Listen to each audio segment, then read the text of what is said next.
Hare Krishna. How are you both doing? Good. How are you? Good, good. Yesterday it was too late for me to sleep, but I kept alarm. I said I have to take the class because today and tomorrow, and then we will be done for this week. Let's do the Ishvara Paramakrishna prayer. Ishvara Paramakrishna Ishvara Parama Krishna Sachidananda Vigraha Sachidananda Vigraha Nadiradir Govinda Anadiradim Govinda Sarva Karana Karanam. Karana Karanam. So we have done till fourth chapter. Now we have to do the chapter. I have mentioned you about the sandwich philosophy when we were doing the third chapter. You remember? Karma Yoga, and then transcendental knowledge, and then Karma Yoga, action in Krishna consciousness. Karma Yoga is connecting to the Supreme through our work. Transcendental knowledge is the knowledge which is above the three modes of nature, which will help us to go to our eternal nature. And then after knowing this transcendental knowledge, how we act being in this material body, human body, is action in Krishna consciousness. That's the fifth chapter. So you can note it down, Bhagavad Gita chapter 5, Karma Yoga, action in Krishna consciousness. We have discussed about some yoga systems in the third chapter, Karma Yoga, Dhyana Yoga, Jnana Yoga, and Bhakti Yoga. Now this one is the faith Karma Yoga after the transcendental knowledge, how you dovetail those activities, how activity won't or might not change, but those activities become Krishna conscious. How they become Krishna conscious is we are going to study today. So chapter 5, action in Krishna consciousness, is known as in Sanskrit karma sannyasa yoga. Karma means action, yoga means connection, sannyasa means renunciation. How these three words are linked. To connect to the supreme source of everything through the actions in a renounced way. We are acting, but we are not attached either to activity or the result of activity. That's the definition. On this particular definition, we will do the whole chapter. In this chapter, the chapter begins with Arjuna's question. Arjuna is again confused. If you remember the third chapter, Arjuna's chapter started with Arjuna's inquiry of being confused. In that chapter, he was saying that I'm confused by your equivocal instructions. Can you please let me know what is best for me, either to fight or not to fight? At the end of the chapter, Krishna explains that you're not bound to any prescribed duties if you are fixed in devotional service. Okay, very nice. And in the fourth chapter, transcendental knowledge, all sacrifices are ending in what? Spiritual knowledge. We just did it day before yesterday, that everything is meant to have spiritual knowledge or self-realized knowledge. At the end, Krishna again says to Arjuna, get out of this lethargy and fight. Therefore he is confused. What is this? Again I'm getting double instruction, whether I have to fight or I have to give up the fight, because you mentioned that most important thing is the spiritual knowledge or the knowledge of the self or the knowledge of the soul, and now you are again asking me to fight. So Arjuna is confused about Krishna stressing the importance of devotional work, that's on one side, and inaction in knowledge. According to Arjuna, these two are different. Try to understand, girls. Working in devotion and renouncing the work in self knowledge, these two things Arjuna is seeing them as separate or completely opposite. Therefore again Arjuna is asking yat shreya, similar thing came up there, right? Yat shreyasyan nishchitam bruhi tanme. For sure, definitively, which of these two paths are beneficial to me, is more beneficial to me. For Arjuna, renunciation appears to be opposite. Krishna explains here about devotional work in full knowledge. Devotional work in full knowledge is without any reactions. What is the full knowledge? I am not the doer, I am not the proprietor, I am not the enjoyer. So no attachment either to the work or doing of the work or the result of the work. And when you do such kind of work, it is non-different from renunciation.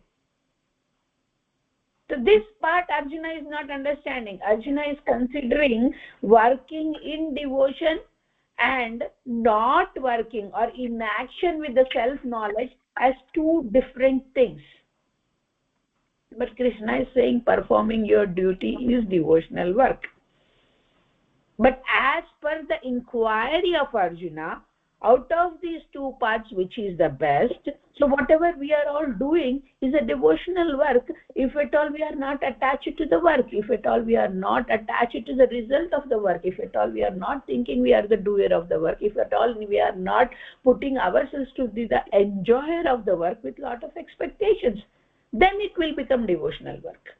The work will be same. You are going for studying, your friend is going for studying, your mother is going for working, somebody else's mother is going for working. But with the knowledge, one who does his activity, that particular activity, with the full knowledge of Krishna, one performs that activity. That work is called transcendental work or devotional work. But anyhow, Arjuna has asked, so Krishna says that out of these two paths, the path of devotional work is better than the path of renunciation. Why? We will understand little after this continuation. Arjuna asks a question. These two are there before me. I can renounce the work or I can work in the devotion. But you said self-knowledge is important, so I will not do the action, but I will do the inaction with this self-knowledge. Getting it? Is it clear? The stage is clear, right? What is going on? Now Krishna explains about the consciousness of this person who is working in devotion. How does he work? What does the consciousness he has? Krishna explains about that. Krishna says such a person, the renunciate person or the person who want to give up this mentality of doership or enjoyership, such a person does not have any likes or dislikes for the results of his activity. So here Krishna is telling to Arjuna, now you came here to the battlefield because it is the right thing to do. And after coming here, you cannot take a back step because you cannot depend on the results of this activity. Thinking the results of this activity to be killing of all your kinsmen, which you are not liking, you are stepping back. So you are not the person who can work with renunciation. He is the person who is always renounced in terms of results of the activity. Forget about likes and dislikes. He is not even considering the results of the activity. He is just considering that he has to work. And he will be working without any attachment. And he is free from dualities. Rich, poor, thin, thick, relative, enemy, friend, foe, nothing he is considering. He is free from all kinds of duality. His focus is only and only performing his duty in a proper way. By working like this, he will overcome what? Our whole topic of reactions, right? There won't be any reactions. If there are no reactions, there is no rebirth. the bondage is completely overcome in this particular state when one is working without attachment. Because when you work with attachment, you expect some results. When you expect some results, you are expecting for yourself. Self in the sense, so-called material senses will get pleased. If I do this, I will get this, and with that I will be pleased, including the mind also. Here Arjuna is not looking at any of the externally so-called looking riches. He is looking at the satisfaction of his mind. He is not looking at the kingdom. He is not looking at the opulence, what he is going to get after winning the war. He is looking at the loss of his kinsmen, which is the idea of this mind. If you see that person, you'll say, oh wow, he's such a nice person. He doesn't want to kill his own people for the kingdom's sake, right? Manchi kanpistadu chuste. Oh, Arjuna is a very good person. He doesn't want the kingdom. He's saying, okay, take everything, and he's going and working in the forest or begging alms in the forest. It looks nice, but that's not the real renunciation. One has to perform the activity in this body without attachment, because the aim of renunciation of work and the aim of working in devotion, both should be same. Arjuna is saying, I want to renounce the activity itself, but the aim is not same. The aim, Ardham just call it, the aim or the goal for which Arjuna is renouncing the work is to please his mind. The aim and goal of working in devotion or working without attachment to the results of the activity is to please Lord Vishnu. So Krishna is saying, if you work in renunciation without listening to the mind, then renounce this mind itself and listen and work as I am saying. That is called direct devotional service. Ignorant people cannot understand that both paths, if done properly, the aim would be to please Lord Vishnu, to please Lord Krishna. So he is very clearly saying, don't listen to your mind, renounce your mind and do the devotional work of fighting in the battlefield, because it is your duty. Okay, Mataji, you are saying that both are going to reap the same results if they are done properly. Then why not why only devotional work is better? Let Arjuna renounce everything without getting attached to the mind, and he can be happy. Krishna is saying working in devotion is better than renunciation of the work itself, because it is filled with too much austerities, too much of distress, and it is very difficult path. It is not an easy path. Though you give up your mind, there is lot of difficulty in performing this renunciation work. Lot of austerities, lot of sacrifices, lot of distress is through which you go. So as Arjuna asked what is the best, he is giving the best. Arjuna did not ask anything like, oh, both are same, because already Krishna said both are same. So he's asking, okay, out of these two, let me know what I should select. So whatever is suitable for Arjuna, Krishna is giving that. And Krishna is saying that path of devotional work is easy and filled with happiness. As Arjuna asked, what is the best?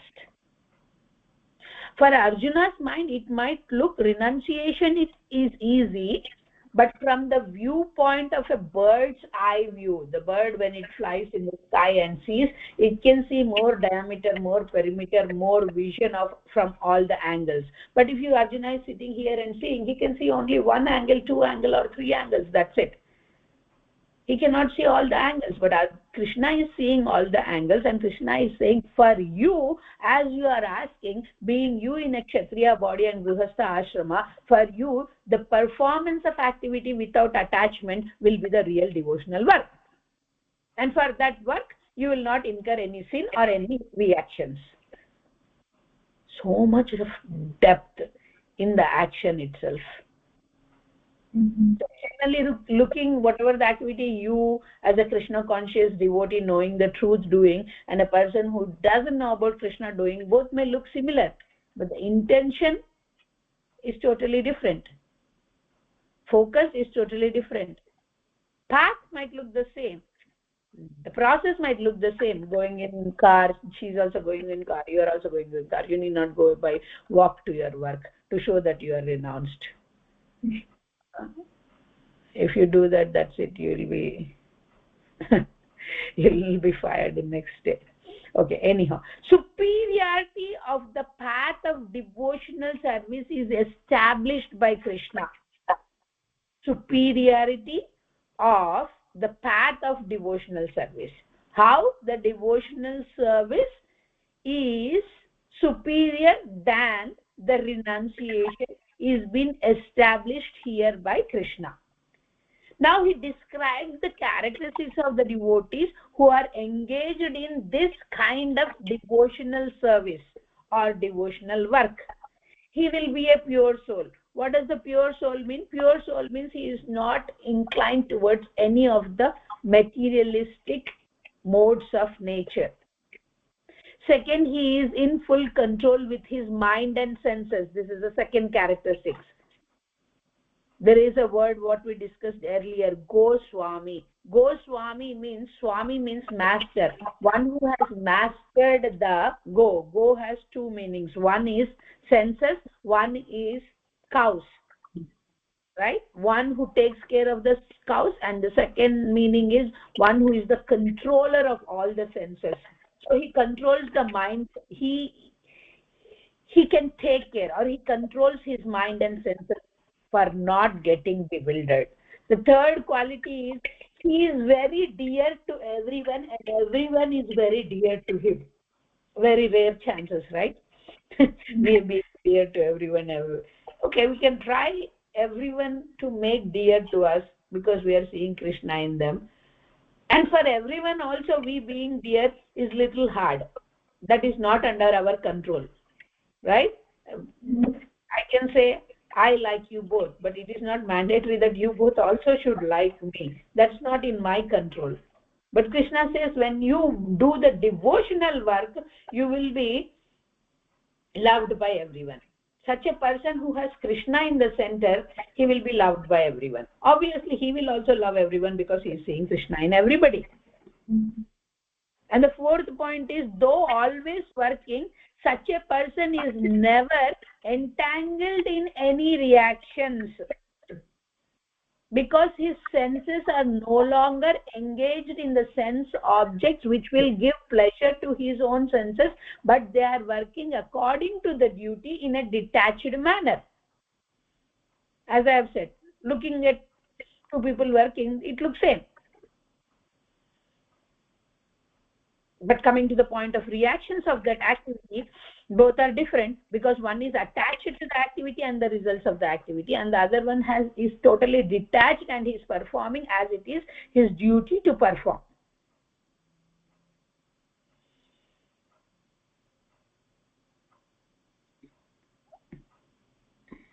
Krishna says to Arjuna that this particular perfect duty came upon you without you doing much endeavor in this material world. So take up this duty. While performing the duty, you should not think that I am performing this duty, or the ability with which I am performing his duty is me and mine, or I and mine. Krishna says in 10th chapter of Bhagavad Gita that the ability of the able person is me. So how that person is able to work in devotion or work in sacrifice is because the ability is given by Krishna. And in the same way, when Krishna is making us do all the things, where is the point of we getting attached to either work or the result of the activity? Because you are not even acting. I mean, you are acting, but the impetus to act, but the ability to act is given by Krishna. Then he will be unaffected by any reaction, or there won't be any reaction. It's like a lotus leaf analogy, girls. Try to understand. Did you ever see the lotus leaf? Yeah. The big one, and then like little like a heart shape, and in the center there is a stem of the leaf, and the leaf is inside the water. The stem of the lotus leaf is in the dirty water or a lake or whatever it is, and the leaf is floating on the water.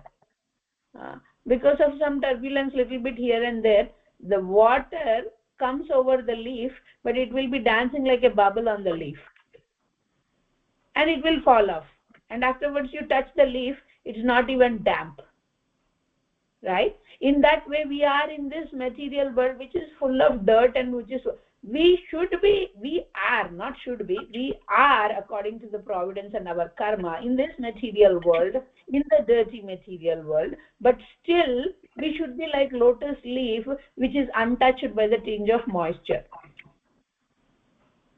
It's possible. It's possible. We can be like that.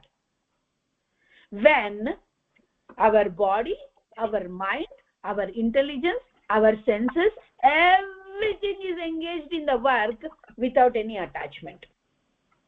Like the lotus leaf which doesn't have any attachment for the water in which it is staying. And why do we act like this? Or why do we train our mind, intelligence, senses, everything, so that it can engage without attachment? Why do we do this? Because this is the process of purification. In fact, the purpose of any yoga, you see, this Ashtanga yoga, Pranayama yoga, Bhakti yoga, Karma yoga, Bhakti yoga, so-called Bhakti yoga, which the materialistic people will say it is for fulfilling their desires. No, Bhakti means devotion. Devotion means it's for Krishna or Lord Vishnu. But any work what you perform thinking that you are sacrificing is to purify ourselves. Material existence means contamination. Why we have to purify ourselves, Mataji? I'm so clean. I'm internally clean, externally clean. I don't have any malice to anybody. I'm not thinking bad of anybody. I'm not acting in a bad way. Where is the reason for my purification? Yes, we have to get purification because the existence of our existence in this material world is itself contamination. If we were pure, then we would not come to this material world. We are alloyed. There is something going on with us. That's why we are here in this material existence. What is that something? Having a desire to enjoy separately from Krishna is the issue, is the problem. There is a car. Lot of cars in America, right? There is a car. Car is helping us move from one place to other place or to our destination. In the car there is a small bolt or nut which fixes the engine to the car, and due to time or some problem that nut or bolt came off from the engine. The person sits in the car and starts the car doesn't start. Then he finds the problem that there is no bolt or the nut which fixes the engine to the car, and the bolt is on the road somewhere next to the car, fallen down. And the bolt is thinking, yay, I am the superhero. If I am not there, the car won't go. See, so that is our condition. We are disconnected from the supreme engine of Krishna, and we are thinking that, oh, without me the supreme engine can't work. If not you, there will be millions of other bolts that will come and fix, and then the car will go. Oh. The nut or the bolt on the road individually has no identity unless that nut and bolt is connected to the engine, to the car. If the nut and bolt starts thinking that I want to enjoy myself staying on the road, you have no value. Everybody either will stamp on you or take out and put in the garbage because you are unnecessary disturbance that nut on the road. So if we get in connection with the supreme source of everything, the engine of everything, then we will have a value, our life will have a value, our existence will have a value, and we will be purified. This is the purpose of all yoga practices, is purification. Material existence means contamination. One who wants liberation must purify his existence by doing devotional work. Karma yoga, action in Krishna consciousness, means devotional service. Contrary to this, if the karmis or the non-devotees or the atheistic people think that they are the heroes, then they will be always entangled in this janma, mrityu, jara, vyadhi, birth, death, old age and disease, and they will be never peaceful. Never peaceful. Now a second section of this particular chapter comes. Krishna till now explained about what? The activity. Yes? What kind of activity we have to do. Now next Krishna explains about who is the doer of the activity. How we have to get detached from this doership mentality. Now Krishna is saying about the doers. What is this doers, Mataji? You are reading and explaining. You are the doer of this activity. We are hearing and we are listening. We are the doer of the activity of hearing and listening. Now why Krishna? Already Krishna told what kind of activity we have to perform. We are good with that, right? Then why Krishna is explaining about the doers here? Krishna is explaining about the doers because we should never get into pride of being kartaham iti manyate, or the doers. Now Krishna is not just explaining doer. What is a doer? Krishna is explaining that there are the three doers.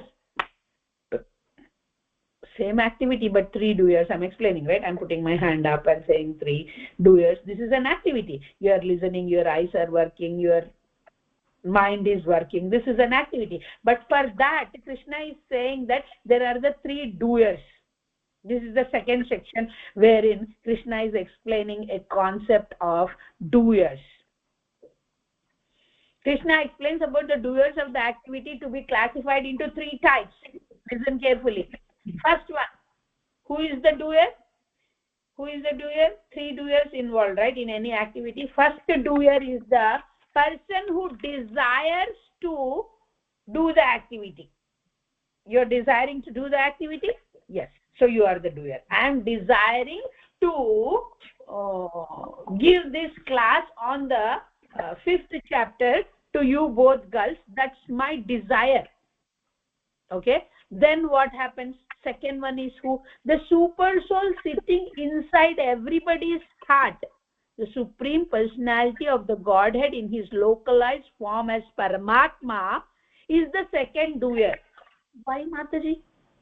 What is he doing? He is the one who is sanctioning us to do that activity. Okay, we will understand through an analogy. Third one is the material nature or the Prakriti involved. How come, Mataji? What is Prakriti doing here? Yes, Prakriti plays a major role.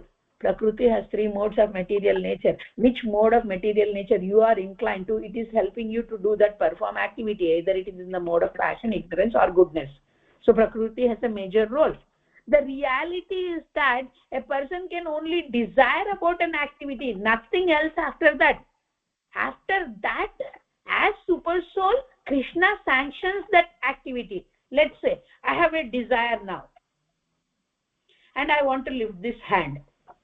With just desire, can I lift? No.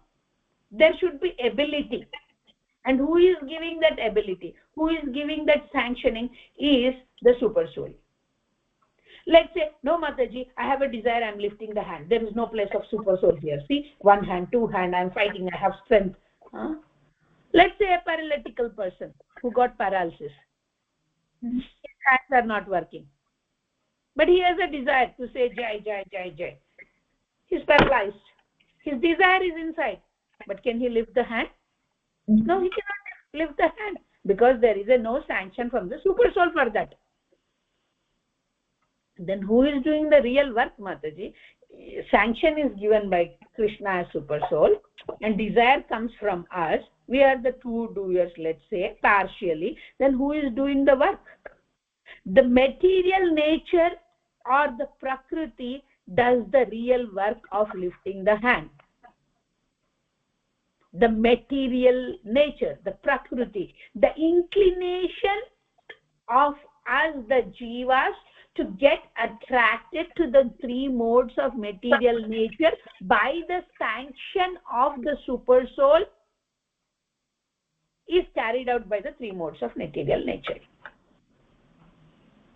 There is a sanctioner, there is a desirer, there is a performer of the action, and that performance of the action is sanctioned by this super soul. All the three are important. Desire is very important because with your free will you can choose to sit and scroll your screen, or you can choose to go and sleep. But with your free will desire, you are choosing to come and sit here. Coming and sitting here, or your desire to hear itself, makes you the partial doer of the activity. And the second is Krishna is supporting that particular intention of yours and sanctioning you. That's why we are all able to sit here. The Krishna is Paramatma in you, Ishita, Niyati, and me, everybody, all the living entities, is the same, no different. The Atmas are different. Your soul is different from my soul is different from Niyati's soul, but we all have Paramatma, which is the same, which is the partial or localized form of Krishna. So he will be guiding in a proper way according to our inclination to these three modes of material nature. Who is guiding the thief, Mataji? Krishna is guiding the thief. Because the thief is inclined towards the mode of ignorance wherein he wants to steal, and he is praying to Krishna, and Krishna is guiding him, okay, do the way you want to do the things. But when we surrender this ahankara or ego, then Krishna is going to take over. That's what Arjuna physically is right now doing. I don't know anything. Please help me to understand how to do the activity. So this I and mine concept creeps in very fast when you think you are the doer of the activity, when you think you are the enjoyer of the activity. Krishna says that this body is under the control of the material nature. Body is made up of 5 elements called Panchabhutas: air, water, ether, fire, earth. Panchabhutas. And these Panchabhutas are controlled by the material nature. No, Mataji, I am choosing the 3 modes of material nature. You are choosing, but who is acting is the modes of material nature. And this particular material nature doesn't work independently, girls. This material nature is working under the direction of the Supreme Personality of the Godhead as Super Soul in each and every living entity. That is what is the sanction, what we are talking about. So if you want to make a pictorial depiction or something, so 3 doers. First is the one who desires, second is the one who sanctions, third is one actual doer, is the 3 modes of material nature or the Prakriti.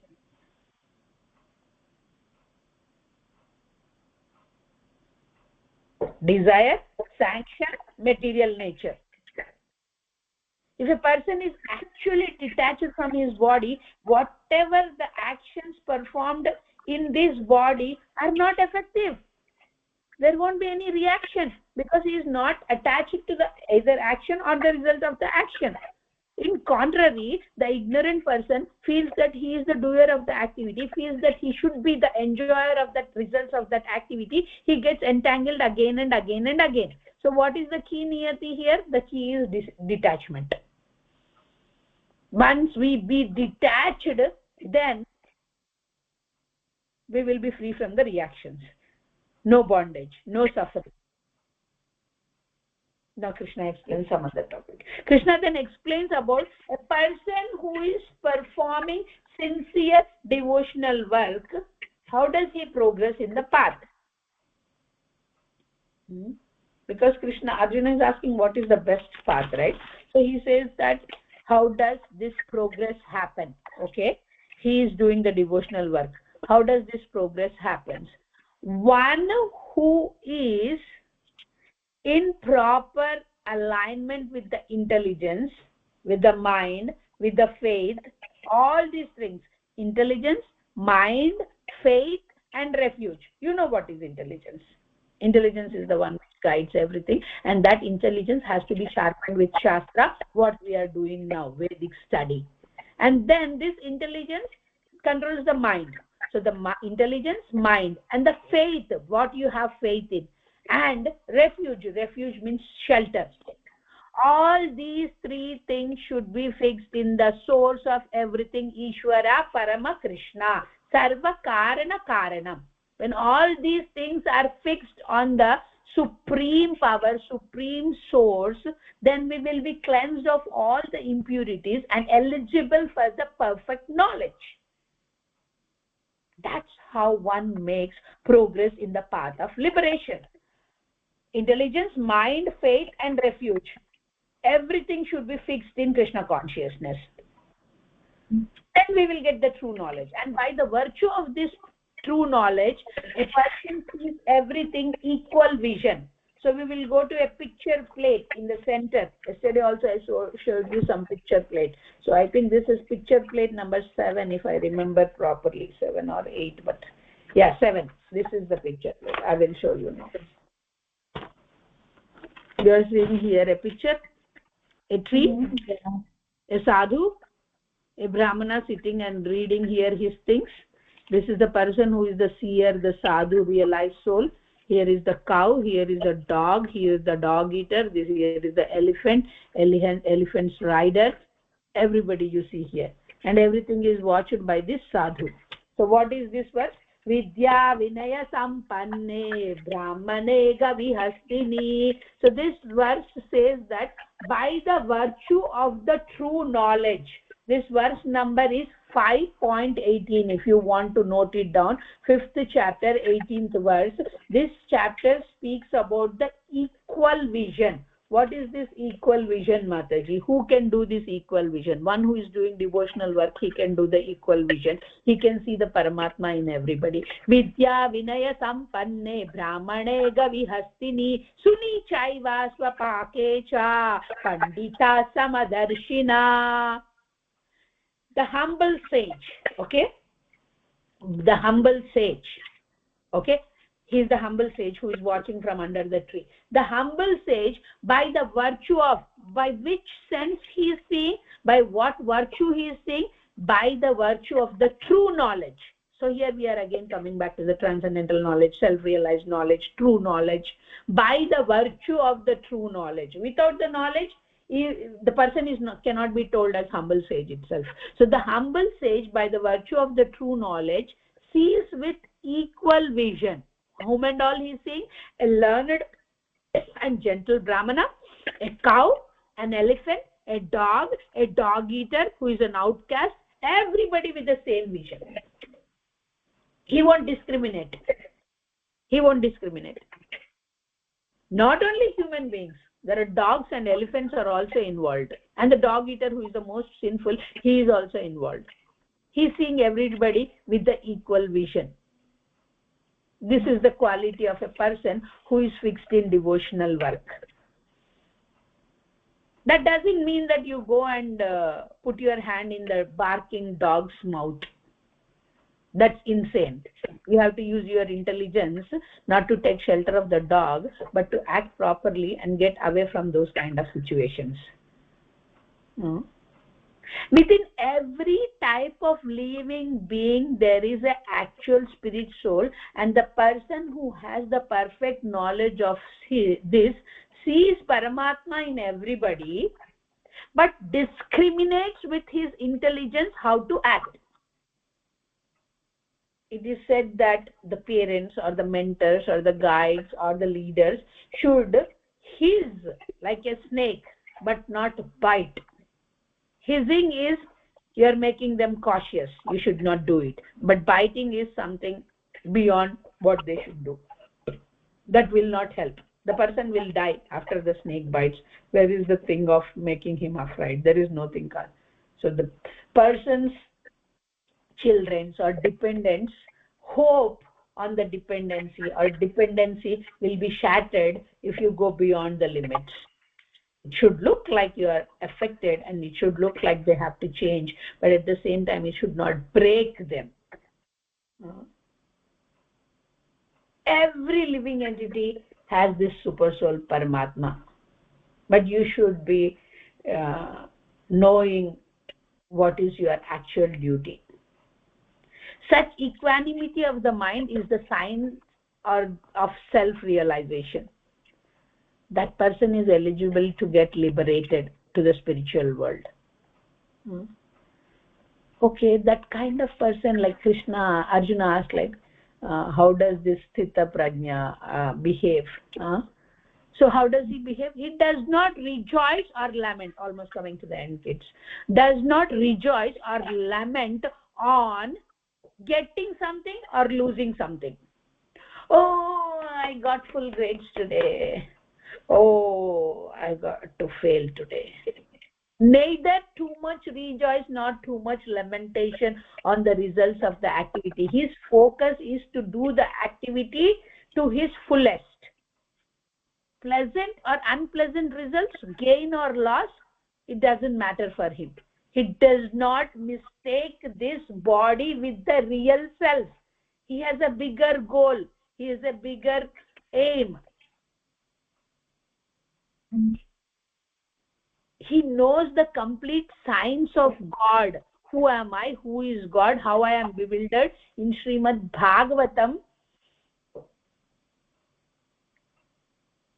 there is a story of Bharata Maharaj, beautiful story. If you want, whenever we get chance, sometime if we discuss about the story, we will know how important it is to be detached from everything. What is the complete science of the God? What is the complete science of the God? Who am I? Who is God? What is God's position? What is my position? What is the relationship in between us? I am not the God. I can neither become the God at all. God is Krishna. He is the whole. Jiva, or the living entity, are we, the spirit soul. We are very, very insignificant or very infinitesimal part of Krishna. Part is we. Anu, whole is Krishna. Vibhu. We are infinitesimal. Krishna is infinite. We are drop in an ocean. Krishna is ocean. When once a person has this knowledge, he is called a liberated person, or he is called a person in a liberated stage, and he has no attraction, completely zero attraction towards the sense pleasure. He always is in the trance and enjoys the pleasure within himself. The unlimited happiness comes from within himself. He will not seek the happiness from the Tesla car, or he will not seek the happiness from the mansion, or he will not seek the happiness from the results of his academic work, or anything. Nothing material can give him the enjoyment. He does not take part in the sources of the misery. I will give you an example again. We are not attracted to the misery, kids. Yes, are you attracted to the misery? You want any misery? No, we are not attracted to the misery. But you know something? We are attracted to the sources of the misery.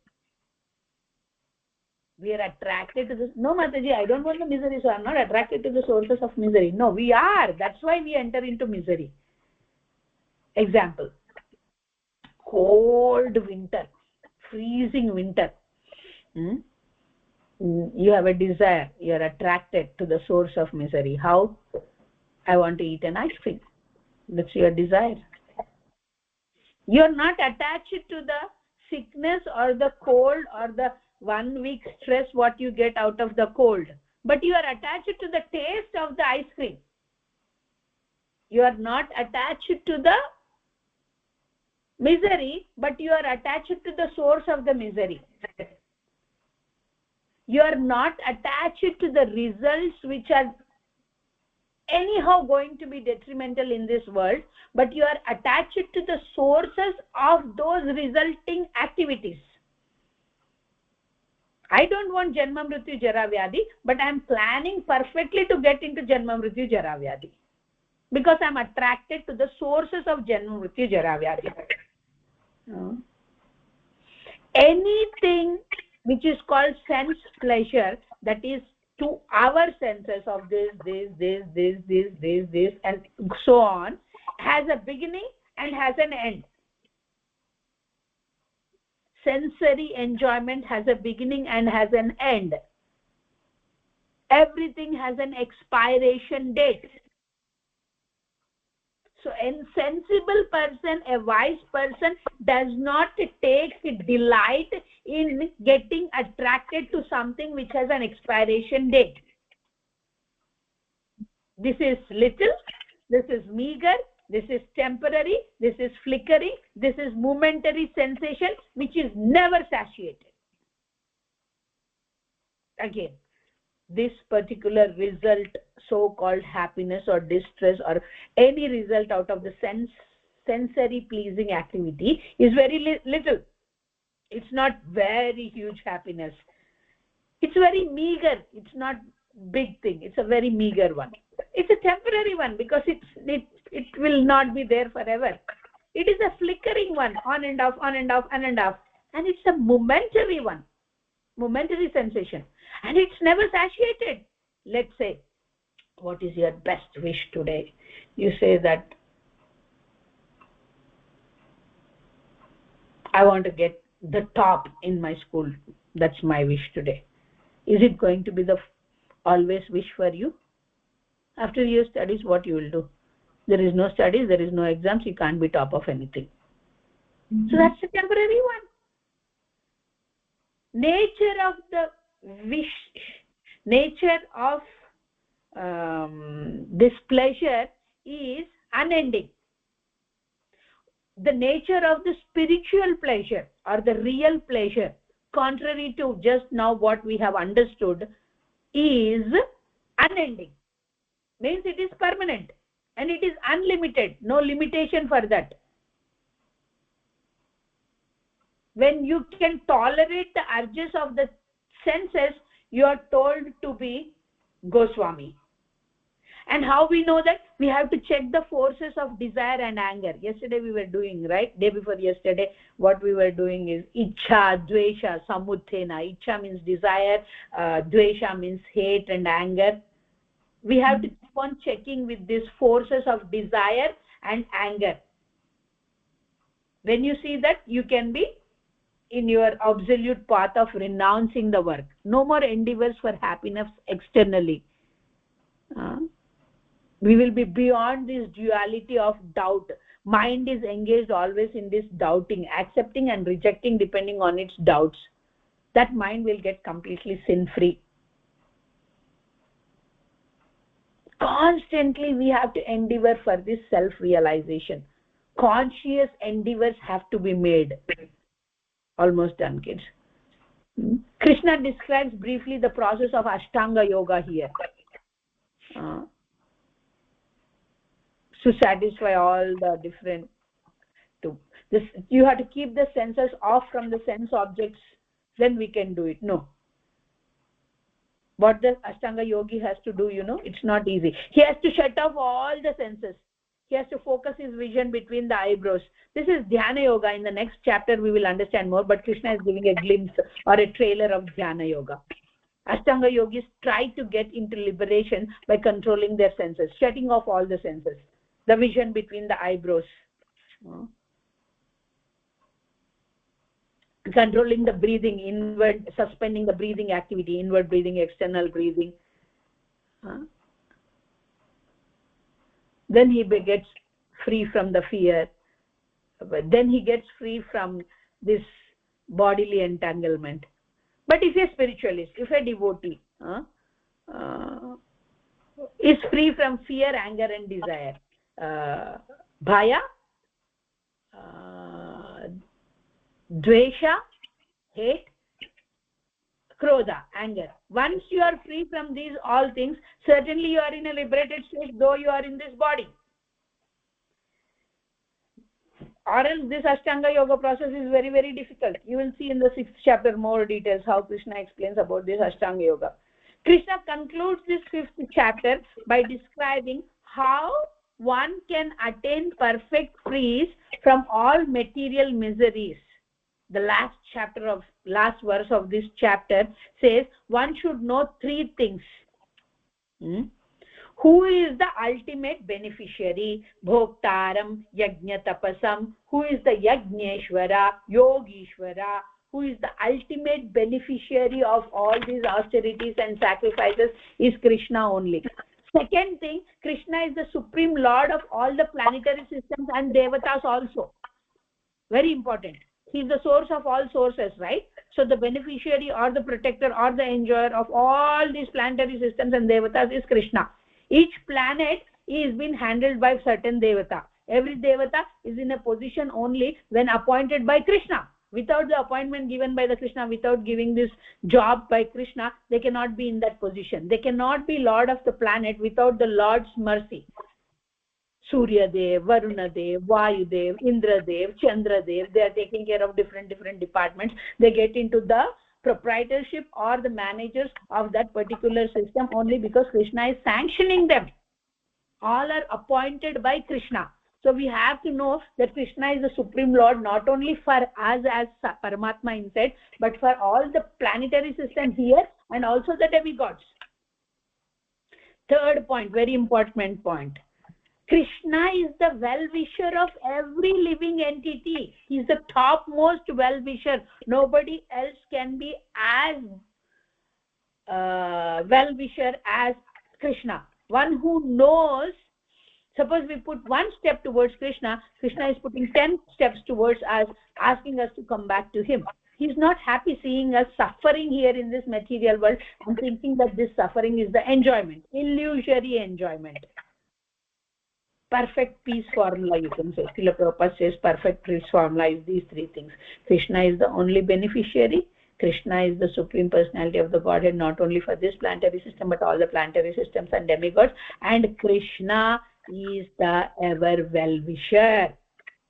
That's why we do this prayer every day before the class. Ishvara Parama Krishna Sachidananda Vigraha Anadir Adir Govinda Sarva Karana Karanam. One who has this perfect knowledge of thinking Krishna as the supreme personality of the Godhead, knowing Krishna as the supreme personality of the Godhead, knowing his activities are not because of his karma but because of his own wish, which is well-being for everybody. It is very difficult to get out of this bodily entanglement of Janma Mrityu Jara. It is continuous. It is continuous. You can break that continuous cycle only by surrendering onto Krishna. I think we are good today. What is the time? 8 o'clock. Yeah, 5 to 10 minutes I'll wait, but you can share something.